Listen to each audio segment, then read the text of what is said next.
you want to be a vampire? No. Do you want to get sucked? Yeah? Yes, sir. You see the vision. Vampires have always interested me for some reason. The lore of their powers is always cool as fuck. They don't show up in mirrors, they can phase through walls, their skin sparkles in sunlight. Huh? Yeah, so over the past few years, the vamp reputation has definitely taken a turn for the worse. Twilight turned off a lot of people because of how corny it was. And now Morbius is... Hey, who mess is this? Ugh, it's just Morbius. But me? I stayed true to my vamp love through all the trials and tribulations.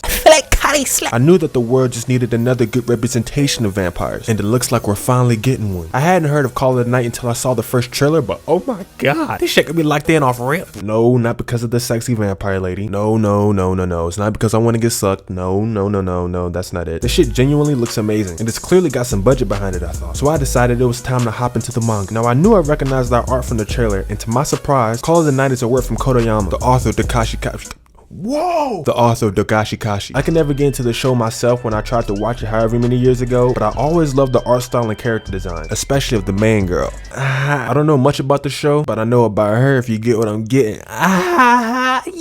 But yeah, vampires, Kotoyama art, and the anime coming in summer, and the director from Monogatari is working on this. Oh my goodness, it's the perfect storm. But what seemed just like another cool slice of life romance with a vampire twist turned into one of the dopest supernatural mystery thrillers I've experienced in a long time. Our journey begins with Ko Yamori as he's sneaking out of the house. For the first time in his life, he's gone out by himself during the night, and he fell in love with it instantly. The peace and quiet of the after hours fill Ko with the type of joy he's never felt before. That's when we find out he's got insomnia after he stopped going to school. His school life wasn't so bad on the surface level, but everything seemed to annoy him. A girl even asked him out, but he turned her down. My boy said, I don't play with them hoes, man, I can't. They're going that Sigma grind set, I feel him. Oh wait, turns out Ko was a fucking incel too. The girl that asked him out started crying after he turned her down, so when her friends pressed him about it, he thinks about beating them senseless. Whoa there, pal. I woke up Chris Breezy. After not going to school for a while, the lack of activity Yamori experienced during the day led him to having too much energy during the night, and just like any normal person does when they need answers, he takes his questions to Reddit, and to his surprise, he finds out that the only other people that have the privilege of doing nothing all night are unemployed. Everyone on there posts about how getting drunk is the best way to make it through the night, and that's when Ko just so happens to walk past a vending machine full of that saucy stuff, yeah. As he's trying to figure out how to sneak a beer out, a girl comes up to him mad suspicious like. Ko tries to do the dash, but she grabs him. We finally meet our main girl, our best girl, Nazuna. She realizes Ko is a delinquent who can't sleep at night and offers him some assistance. She tells him now is the time of freedom, and those who accept said freedom are truly free. What the why the hell did I write that? People die when they are killed. Anyway, Ko's surprised he found a girl that doesn't piss him off, and while the two are walking, Nazuna asks him to come back to her place. He agrees, and once they finally do arrive at her place, it's the most rundown apartment complex in the area. Basically, Nazuna lives in the hood. She really in a fucking trap with it. That's hilarious. Bando. Once the two arrive at her room, Ko is shocked when he sees a singular beat down ass futon. Damn bitch, you really live like this? Ko looks back at Nazuna asking what the fuck is this weak ass spot, and that's when he sees her getting comfortable. She takes off her jacket and we finally get to see the drip. Ko decides this ain't it, chief, and he tries to dip, but Nazuna's like, nah, my boy, I can't let you do that. Excuse me, ma'am.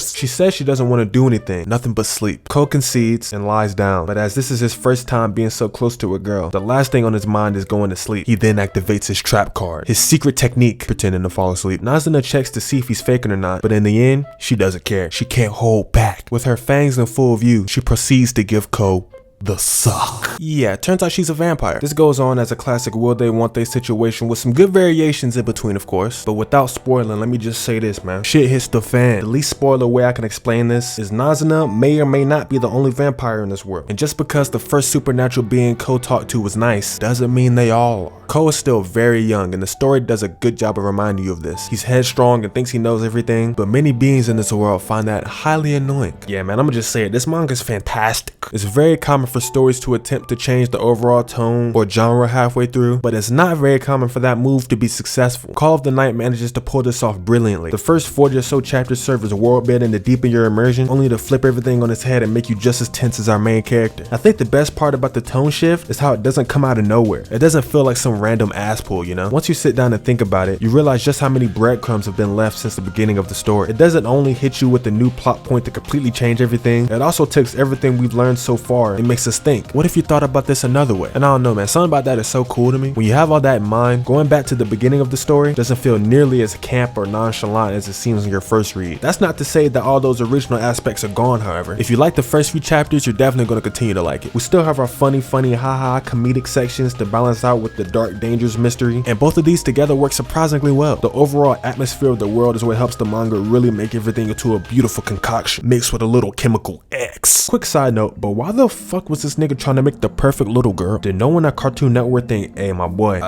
this script, look, you gotta reword this, man. It's just not hitting, you know what I'm saying, the way that I think you wanted it to hit, you feel me? Like, you know what I'm saying, it's kind of giving off like some other, you know what I mean, some, yeah, I'm not feeling it. Anyway, the whole theme of this manga is night.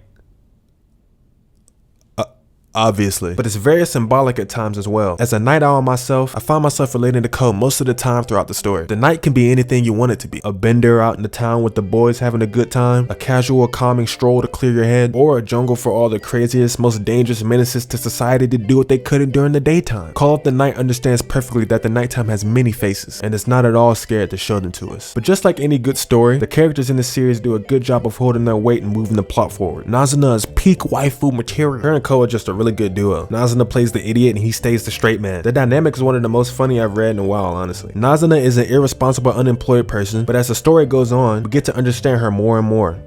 Obviously, man, some of these people die when they're killed. What the fuck? Why did I write it like this? So far, there's not one character I don't like in this series. Everyone gets the perfect amount of development for their role in the story, and that's the main thing I hope the anime is able to maintain. I know there's a lot of stuff that animes have to cut, you know, to fit time, but hopefully they can stay as true to the story as possible. That said, the anime is coming out July 2022, so we've got some time. But from the look of the trailers, we got some good stuff ahead. Look at these crispy ass lines, these anime movie ass lines. After reading so much of the manga and looking back at the trailers, it's actually insane on how much they improved on the source material, visually at least. The anime looks like it's captured the vibe of night perfectly for this series, and along with the somber, relaxing lo-fi OST we've heard so far, the atmosphere is even better than I imagined. Now, this isn't a small anime by any means. The first trailer got 5 million views, but even still, I hope when the anime finally drops, it remains the most popular of its season. I swear to God, if Rent a Girlfriend is more popular than this shit, my God, things I'll do, mate. But anyway, I hope you guys enjoyed the video, and hopefully you enjoy the manga if you do go read it. I suggest you do, but